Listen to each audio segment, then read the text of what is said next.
کہتے ہیں کہ دعا سے زیادہ بد دعا جلد اثر پذیر ہوتی ہے، کیونکہ بد دعا دکھی دل کی آہ ہوتی ہے جو سیدھے آسمانوں کا سفر طے کرتے ہوئے عرش بری پر خالق حقیقی کے سامنے پیش ہو جاتی ہے۔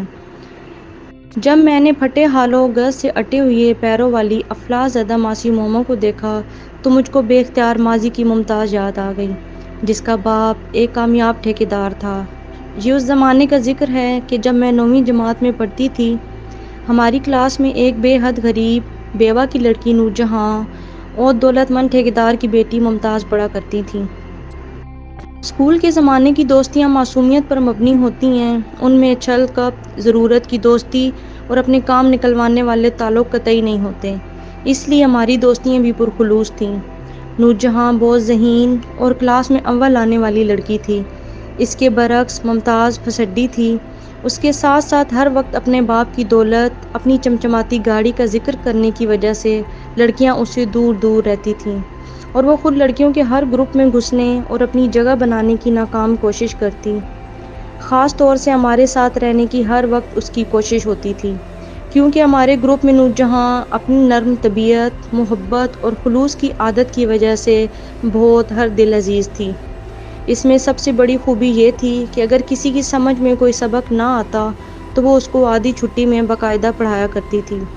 اس کی ہر دل عزیزی ممتاز کو ایک آنکھ نہ بھاتی، وہ ہمیشہ کوشش میں ہوتی کہ اس کی بے عزتی کرے۔ اپنی حاسد مزاجی کی وجہ سے اس کو نور جہاں میں صرف ایک کمزوری نظر آتی کہ وہ غریب بیوہ ماں کی لڑکی ہے۔ ہمارے گروپ کی کوئی لڑکی نہیں چاہتی تھی کہ وہ ہمارے ساتھ اٹھے بیٹھے، مگر آدھی چھٹی ہوتے ہی وہ ہم لوگوں کی طرف لپکتی اور درمیان میں آ کر بیٹھ جاتی، بات بے بات مذاق اڑاتی، طنز کرتی۔ اس کا نشانہ عام طور پر نور جہاں ہوتی، جو اپنی ازلی خاموش فطرت کی وجہ سے کبھی اس کو جواب نہ دیتی۔ کئی بار اس کی بدتمیزی کے بارے میں ٹیچر سے شکایت کی گئی، اس کو ڈانٹ بھی پڑی، مگر اس نے کوئی اثر نہ لیا۔ ایک دفعہ اس نے نور جہاں کی پیون لگی شلوار کو دیکھ کر کہا، اس کے پاس بہت پرانی شلواریں ہیں، وہ جمع دارنی کو دینے کے بجائے کل اس کو لا کر دے دے گی۔ ہم سب نے غور سے نور جہاں کی ٹانگوں کی طرف دیکھا۔ پانچے کے پاس ایک پیون نظر آیا جو شاید اس کی سلائی کرنے والی ماں نے بڑی مشاقی سے پرانی شلوار میں لگا دیا تھا۔ اتنی بڑی توہین بھی اس صابر لڑکی پر اثر انداز نہ ہوئی۔ اس نے ممتاز کا شکریہ ادا کیا کہ وہ اپنے پیون لگے کپڑوں میں خوش ہے۔ کلاس کی بیشتر لڑکیوں کا خیال تھا کہ ممتاز کسی نودولتیے خاندان کی فرد ہے جو جا بجا اپنے ٹھیکیدار باپ کے پیسے کا ذکر کرتی رہتی ہے۔ اسی زمانے میں پتہ چلا کہ نور جہاں کی شادی اس کے کزن سے ہو رہی ہے جو کینیڈا سے آیا ہے۔ ہیڈ مسٹریس اور دوسری ٹیچرز نے اس کی والدہ کو سمجھایا کہ نور جہاں بہت ذہین ہے، اس کو تعلیم مکمل کرنے دی جائے، مگر سلائی کرنے والی بیوہ غریب ماں کا جواب تھا کہ اس کے پاس دینے کو کچھ نہیں ہے اور سارا خاندان اس شادی کے حق میں ہے۔ یہ وہ زمانہ جب غریب رشتہ داروں سے ملنا معیوب نہیں سمجھا جاتا تھا، اور خاندان کے فرد ایسے گھرانے کا سب سے زیادہ خیال رکھتے تھے۔ شادی کے دن ہم سب سہیلیاں اس کی پھوپھی کے بڑے سے گھر پہنچ گئیں۔ وہاں کی خواتین دیکھ کر اندازہ ہوا کہ نور جہاں کا خاندان سوائے اس کے خاصا متمول ہے۔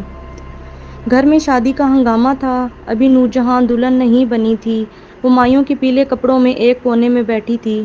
ہم سہیلیوں کو دیکھتے ہی خوشی سے اٹھ کر ہم لوگوں سے چمٹ گئی۔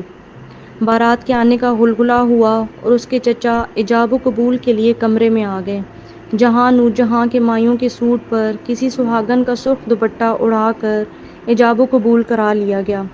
اس کی امی ایک طرف کھڑی خاموشی سے آنسو بہا رہی تھیں، وہ سب ان کو نکاح کی مبارکباد دے رہے تھے۔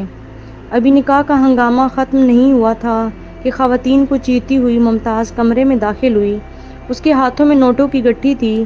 سب خواتین کی موجودگی میں اس نے بہت زور سے کہنا شروع کیا کہ نور جہاں، تم نے مجھے اپنی شادی میں نہیں بلایا، مگر میں تم کو یہ پیسے دینے آئی ہوں۔ یہ صدقے کے پیسے ہیں، میرے والد نے بھیجے ہیں کہ یتیم لڑکی کی شادی میں کام آئیں گے۔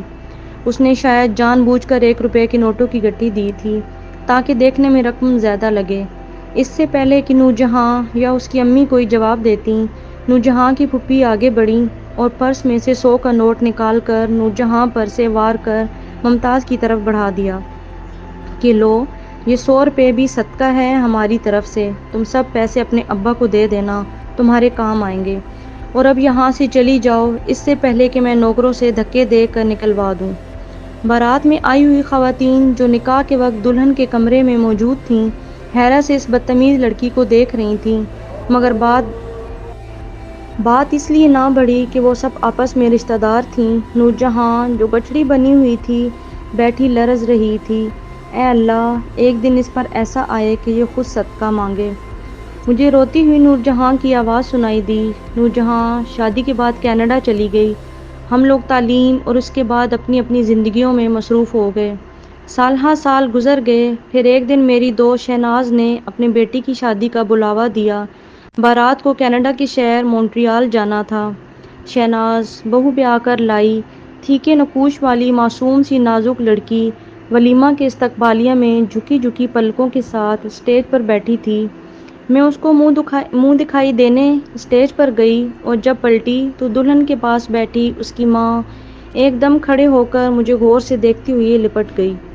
تم نے مجھے پہچانا نہیں؟ میں نور جہاں ہوں۔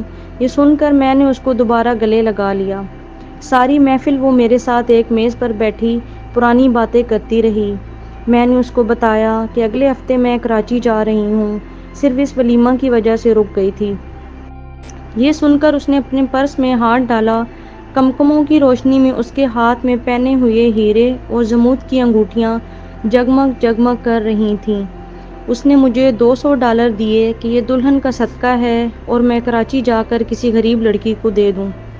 میں کراچی میں اپنی بہن کے ساتھ کچن میں بیٹھی باتیں کر رہی تھی کہ اس کی ملازمہ نے اطلاع دی کہ ماسی مومو آئی ہے۔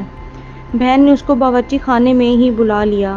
کپڑے جن پر جا بجا پیون لگے تھے، ٹوٹی ہوئی چپل، بال ایسے جیسے عرصہ سے ان میں کنگھی نہ کی گئی تھی۔ کھانستی ہوئی ایک عورت آ کر زمین پر بیٹھ گئی۔ میں نے اس کی طرف دھیان نہ دیا۔ پرانے کپڑوں کی گٹھڑی اور بچے ہوئے کھانے لینے کے بعد اس نے جھک کر سلام کیا۔ میں نے جب نور جہاں کے دیے ہوئے $200 اس کے ہاتھ میں تھمائے تو اس کے چہرے پر نظر پڑی اور غور سے دیکھنے کے بعد حیرت سے میری آنکھیں پھٹی کی پھٹی رہ گئیں۔ وہ ممتاز تھی۔ ممتاز، یہ تم کو کیا ہو گیا؟ اپنا اصل نام سن کر وہ چونکی۔ لوگوں کے گھروں میں جھاڑو برتن کرنے والی ماسی مومو کو کوئی اس کے اصلی نام سے پہچان لے، یہ اس کے لیے بڑی بات تھی۔ مجھے پہچان کر وہ بلک بلک کر رو دی۔ اس نے بتایا کہ اس کی پہلی شادی والدین نے ایک امیر آدمی سے کر دی تھی، مگر وہ بے حد عیاش تھا۔ اس کا سارا جہیز اور زیور شراب، جوئے اور غلط عورتوں پر خرچ کر کے تہی دامن ہو گیا۔ ماں باپ اس کی مدد کرتے رہے، مگر 2 بیٹیوں کی پیدائش کے بعد اس کو اندازہ ہو گیا کہ یہ گھر وہ نہیں بسا پائے گی۔ اس کے اپنے مزاج میں بچپن سے خود سری تھی۔ ماں باپ کے گھر آ کر اس نے باپ سے ضد کی کہ اس کے شوہر پر نان نفقہ اور خلا کا مقدمہ کرے۔ شوہر بھی ایک پیسے والے کا بیٹا تھا۔ بہت عرصہ نان نفقہ کا مقدمہ چلا۔ اس کے باپ کا کاروبار بھی کافی گھاٹے میں جا رہا تھا۔ نان نفقہ تو اس کو کیا ملتا، ہاں خلا ضرور مل گئی۔